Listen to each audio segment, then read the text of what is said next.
क़यामत मसीह। मुक़द्दस मत्ती की अंजील उसका 28 बाब 1 ता 10 आयत तक।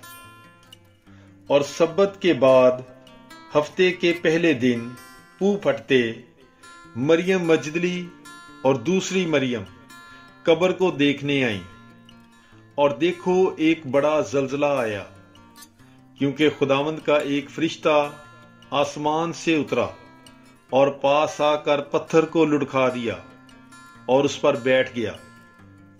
उसकी सूरत बिजली की सी और उसकी पोशाक बर्फ की सी सफेद थी, और उसके डर से निगहबान कांप उठे और मुर्दों की मानद हो गए।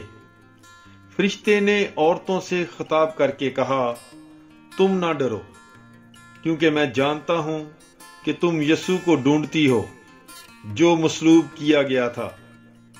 वो यहां नहीं है, क्योंकि अपने कहने के मुताबिक जी उठा है।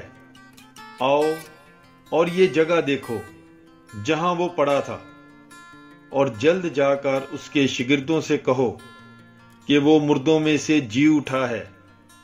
और देखो, वो तुमसे पहले जलील को जाता है, वहां तुम उसे देखोगे।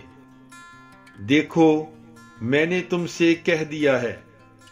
और वो खौफ और बड़ी खुशी के साथ कब्र से जल्द रवाना हुई और उसके शिगिर्दों को खबर देने दौड़ गईं। और देखो, यीशु उन्हें मिला और कहा, सलाम। उन्होंने पास आकर उसके कदम पकड़े और उसे सजदा किया। तब यीशु ने उनसे कहा, डरो नहीं, जाओ मेरे भाइयों को खबर दो कि जलील को जाएं, वहां मुझे देखेंगे। पाक कलाम के पढ़े और सुने जाने पर खुदावंद की बरकत हो, खुदा का शुक्र हो। God bless you. Bible is life.